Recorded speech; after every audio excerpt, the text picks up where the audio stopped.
Les chefs d'État de la CEDEAO restent inflexibles face à la junte malienne. Ils étaient autour de la même table hier à Accra au Ghana.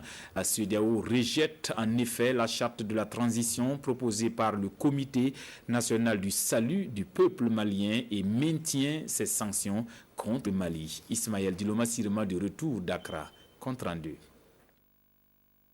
La CEDEAO maintient sa position pour qu'un civil dirige la transition au Mali. À Accra, les chefs d'État l'ont signifié au président du Comité national pour le salut du peuple. Ils ont aussi décliné à Assami Goïta, président du CNSP, l'idée que le Premier ministre soit un civil. Les chefs d'État de la CEDEAO acceptent par contre que le poste de vice-président soit occupé par un militaire.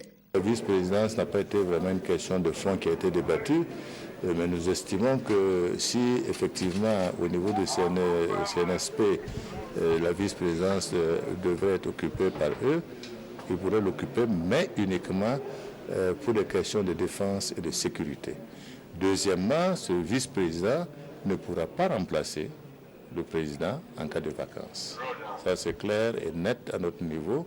Et pour lever toute ambiguïté, le président du Faso a rencontré en privé les responsables du Conseil national du salut du peuple. Avec eux, il a été question de la suite des négociations qui seront faites sous la houlette de l'ancien président nigérian Jonathan Goodluck. Le président du Faso a également clarifié au CNSP les fondamentaux d'une transition civile. Une fois que les structures, je dirais,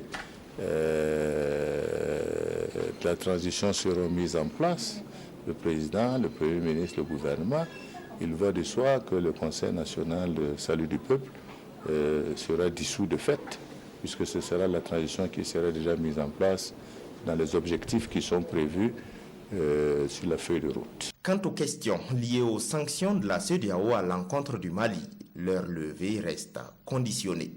Dès que le président, le Premier ministre sont mis en place pour que le gouvernement soit installé, toutes les sanctions sont levées de façon systématique. Pour ce qui concerne la durée de la transition, la CEDEAO souhaite qu'elle ne dépasse pas 18 mois.